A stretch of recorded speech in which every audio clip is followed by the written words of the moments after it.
waxaan maanta ku darayaa xogaayo kale marka u horeysa waxaan war yar idinka sheegayaa waxa weeye safarkii madaxweynaha dowladda Puntland wafdigu hogaaminayay anigoo senator ahna aan ka qayb galay oo aan ku tagnay Jubbaland oo aan ku caleema saarnay madaxweyne Axmed Maxamed Islaan wuxuu ahaa waajibna saaran oo dastuuri buu ahaa waxaana weeye doorashada halkaa ka dhacday inaan aqoonsanno oo aan tagno keliya ma ahayn waxaa tegey senatoriyaal badan oo hogaaminayay gudoomiye ku-xigeenka koowaad oo aqalka sare waxaa tegey madaxweynayaashii hore oo ka qayb qaatay dhismaha dowladihii maamuladii nidaamka federaalka uu ku dhisan yahay sheekh shariif sheekh axmed iyo xasan sheekh maxamuud iyo madaxweynihii maamulada federaalka saddexaad shariif xasan sheekh axmed ayaa tegey iyo madaxweynihii hore galmudug ayaa tegey isaguna intaasu meeshay tagtay oo nidaamkii federaalka ahaa ka wakiil ahayd ama ku soo shaqaysay waxay la tahay ixtiraaf dame ilaahay mooye aadamay ka sugayaan inay jiraan waxaan gudoomiye mudanayaal inii sheegayaa anigu halkaas kumaanaan soo arag dad mucaarada oo mucaarad loo haysto waxaa joogay laba nin oo cidi ka dhex hadlayso oo meelo kale laga soo taabtay oo tegi waayey doorashadii meesheedii oo misna fidmo u jooga inay naqaabilaan oo waftigii tegey meesha oo inta hadda inii sheegay ka mid ahaa isku xil saar inay la hadlaana diiday intaasu waa xogaalnimo waxaan meediyadu akhriyayso oo ay leeyihiin xabaa halkaa mucaarada xabaa jiira xabaa keera khudbooyinkii waad dhegaysateen baan u malaynayaa 12 Oktoobar laga akhriyay meesha waxaasu ma jiraan wixii meeshaa ka dhaca oo fidmaha oo ka yimaada biri mas-uuliyaddeeda lama leh cidda nimankaa ka hadlayso ardooyinka ah ayaa ka mas-uul noqonaysa halkaas annagu waa soo ictiraafna ilaahayna ictiraafku ka haysta dowladda dhexe waxaa laga doonayaa oo keliya inay aqoonsigaas iyaduna dhinaceeda ka raacdo inay dowladihii xubinta ka ahaa dowladaha federaalka ah nidaamka u degsan oo shuruucda leh oo wax badan ay ka samaysmeen inay qaybteeda ay ka qaadato shirar ay u qabato dadka isugu yeerto halkan madaxweynaha Puntland markuu yimi isagaaba hordhac sameeyey oo yiri anaa kala dhex galaya oo arrintaas qayb ka qaadanaya ay muxuu ahaayay arrintaasna ay aqbasho annaga aqalka sarena waa imaanaynaa goobjoog baan ka ahaanaynaa anigoo ka mid ah anigu gudoomiye oo ahaa guddigii maamuladu waxay sheeganayeen oo aqalka sare oo galay soo ururintiisii oo dowladda delegationkii ay soo dirsatay oo nala hadlay oo aanu ku heshiinay soo bandhignay laakiin dowladda dhexe ka fuli waayey kaas annagoo miiska keenayna oo loo dhammaanayo eed looma sinna wixii baasama cid baa iska leh wixii hagaagsanna wixii hagaajiyey baa muxuu ahaye libteeda iska leh ilaahay baana waxa dhan wada wixii ilaahay ka dhigay noqon doonta waxaan odhan lahaa halkaas intaanan ka bixin arrintaas dowladda dhexe iyo dowladaha xubinta ka ah waxa weeye dowladda dhexe mas-uuliyaddeeda koowaad waxa weye dalka inay israaciso isku hayso annagu diyaar baanu inahay haddaanu ama aqalka sare joogno ama maamulada dhisan hadda oo laga warhayo inay kala shaqeeyaan oo nidaamkii federaalka lagu heshiiyey dadka mararka qaarkood ka hadla oo aan dhegteeda markay ku soo dhacdo aan yaabo waxa weeye shaqooyinka waa la kala leeyahay dadku qaybo meel buu qaybta kaga jiraa nidaamkan siyaasadda dad baa loo wakiishay nidaamkan siyaasadda golayaal baa loo doortay golahaana ka mid ah Puntland siyaasaddeeda waxaa ka mid ah dadkay sii doorteen oo ah hawlfulayaasha ama executive-ka ama xukuumadda ayaa siyaasadda fulinteeda ka wakiila ciddii wax tabanaysa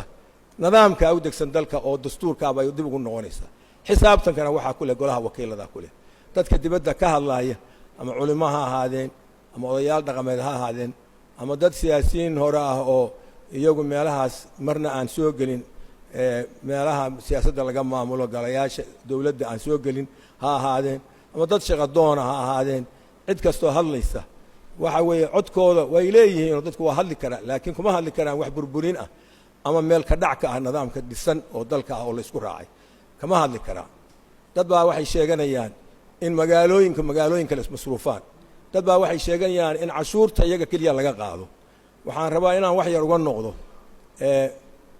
wadaadada laga rabaa inay iyagu sameeyaan inkastoo qaybtooda hadda diiniga ah qofkii aqoontaas mid ka shisheeya oo aan xagga maadada wax ka lahayn waxaan la yiraahdo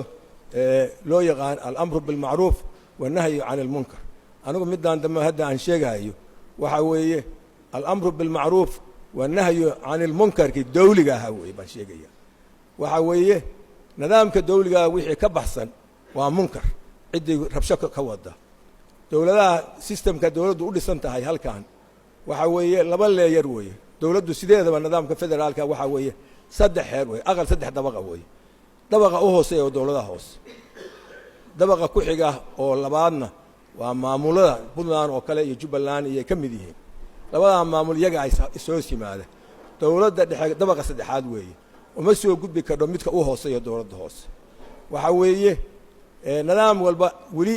lagama heshiin wixii la isku qabtay oo laalan oo cirka jira weeye wali lagama heshiin nidaamkii cashuuraha loo qaybsan lahaa nidaamkii badroolka hadda midalan ba wasiirka hadda hilaal oo shalay hadlay idaacadu ka sheegayeen hawshii oo qabtay waa ugu fiicnaa laakiin wali sharcigii lama baas garin wuxuu ku dhex jiraa wuxuu ku jiraa baarlamaanadu ku jiraa baarlamaanka hoose iyo baarlamaanka sare wali dhexdooda buu wali ku jiraa ma dhamaan marka sidaa darteed isagu hadduu hay'adii la oran jiray oo shirkadii la oran jiray Shell Exxon Mobil hadduu ka soo ceshay 1 milyan iyo 700 aku mahadsan yahay hadalku raacshay aanu ka helay oo ahay waa la wadaagaa maamulada iyo dawladda dhexe waa la qaybsanay nidaamkii lagu heshiiyay waa loo qaybsanay markii sharcigu soo baxo waa taas waa ku fiican yahay xogaa yar baan u raacinaya waxa weeye wasiir inaga deynta leena ku leeyahay beri hore oo aan jaamacadaha dhiganayo aan fiirshay 1 bilyan 700 bay ahayd haddana 5 bilyan bay sii maraysaa 30 sano haddii ay $56 iyo 60 ay ahayd kirada ceelkaas weli lacagtii Amerikaanka waaga qiimaha ay joogtay 56 maanta ma joogto inflation rate ki waa ka maqan waxaan umaleeyaa inay dhoqon lahayd 2 bilyan ma gaadheen laakiin dhowr boqol oo milyan 20 milyan kale inay ka yaraateen bal xisaabtanka dib ugu noqo takhasuskayga weeye maaliyadda muxuu ahay finance iyo bankinga inflation rate ki lacagtaas qiimaheeda ku darsamay iyo iyagu intay deynka ay ku leeyihiin ka masaabaxayaan iyagana interest rate ka ku dalacaan kii u dhignaa adna ku dalac oo intaas dib u weydiyo ka soo celi marka hadalkaas waa la qaybsanayaa waan ka tiraacayaa dawladda dhexe waxa laga doonayaa inay hawshaas dalka isku soo celintiisii iyo hadda waa la kala maqan yahay waqtigu kaga dhamaan 1 sano iyo 3 bilood baa haray anaga khasaare nagu tahay waliba aniga gaar ahaan waxaan aad uga gubtoodaa ilaa 1990kii wixii aan qayb ka ahaa markasoo meel dawlad ka dhismaysay inay marka u dhameeyo darbi madax ku dhuftaan waxyaalaha ku fiican yihiin waa jiraano dawladdu waxyaalaha ay qabatay laga inkiri maayo public finance managementiga aad bay ugu fiicantahay iyo tirakoobka shaqaalaha iyo ciidamadaba aad bay ugu fiicantahay inkastoo hanti dhowrada waxa aqriyayeen wax sheegayeen hawlahaasna kullay ragga qaarkiis ba aad u qabtay anigu aan oga waxaan marka ka hadlayaa u soo noqonayaa intaan hadalkayga dhamayn ganacsatada iyo odayaasha ka hadlaya waxay inagu idmanayn odayaasha dhaqanka ama ha ahaadeen caaqilada ma isma hadda ma maqal caaqilaan maqlaayay waliba gobolka Boosaaso halkana ku hadlay waa jireen waxa weeye deegaamadiina waxa ka maqan oo xaalufka iyo biyo la'aanta iyo abaaraha iyo ceel hadaa u baahantiin iyo caafimaadka iyo hadda tuulaan bil joogayo waxaasoo dhan waa dayacan yihiin kama shaqeeyaan waxay ka shaqeeyaan kulli siyaasad baa laga wada shaqeeyaa siyaasad dad baa loo ilmaday u dhaafa idinku waxaa ka shaqeeya dadkana u soo sheega wixii markaa mas'uul ama wasaaradaha taga xildhibaanadiina u sheega madaxweynaha daarabtaana ka arka laakiin waxaan shaqadiina inaan ka hadlina culimaduna kitaabkoodii ha ku ekaadeen iyo waxoodii ninkii siyaasad raba kitaabka meel ha dhigo amba kitaab baan leeyahay meel buu ii yaallaa siyaasadda aan aqriya muxuu ahaayey kitaabkaygana waa ku noqdaa bal inuu waafaqsan yahay in kale maxaa yeelay ma rabo inaan ku kufriyo masaajidda intay iska taagaan inay dad eedeeyaan oo yidhaahdaan muxuu ahaayey masaajidii weliba caanka ahaayoo sheekhyadii waddankan diinta soo baray ay caalimka ka ahaayeen oo joogi jireen in waxaa laga aqriyo inna ka aqbali maayo haddii faraha la isku fiiqfiiqo waa la wada fiiqa anugu wadaadadan ka mid anu maaqan siciid inta wadaadnimaysu fog tahay laakiin aniga wadaadadii ma khashiisadaano wadaadadan ka mid ahayo waanan hadda maaragtay manhaajka iyo tuxfaha iyo akhriyin mooye wadaadadan ka mid ahay waan in ku qabsanaynaa markaas taasna halkaasaan ka leeyahay ganacsatada maalinba waxaan maqlaynaa dooni baa degtay dooni hebel baa degtay war ganacsatow bangiyaan halkaa ka furay kaak bank inaan laysinka siiyey waxaan kaloo siiyey bangigan muxuu ahaay dahabshiil banki waa siiyey laysinka wuu buuxiyey shuruudihii salaama banka waa jira kulli waxay naadinayaan yaa elsi naga furta yaa elsi badeecadahan maalin walba iyagu aan caynsanayn oo aan elsi loo furin iyo xoolahan la diraayo oo la soo celinaayo maxaa inii diiday aqoontiinu xaggee jirtaa inaad elsi furataan oo contract la gashaan qofkaa wax u diraysaan iyo qof wax ka soo iibsanaysaan markaasaa caymiskii lagu darayaa doonidii degta lacagteeda waa la bixinayaa xoolihii la soo celin maayo ninkii haddii la soo cesho ninkii aad u dirtay oo lacagtiis ka haysataa bankigu ini ayaa qaadanaysa ilbaxnimadu xaggee idinka marsanta anugu waxaan diyaar u ah ciddii doonaysa inaan tala siiyo tala firiya weliba shaha ana u shubaaya intay maarata ila joogaan oo aan talada siinayo anaa shaha u shubaayo maxaa yeelay 20 sano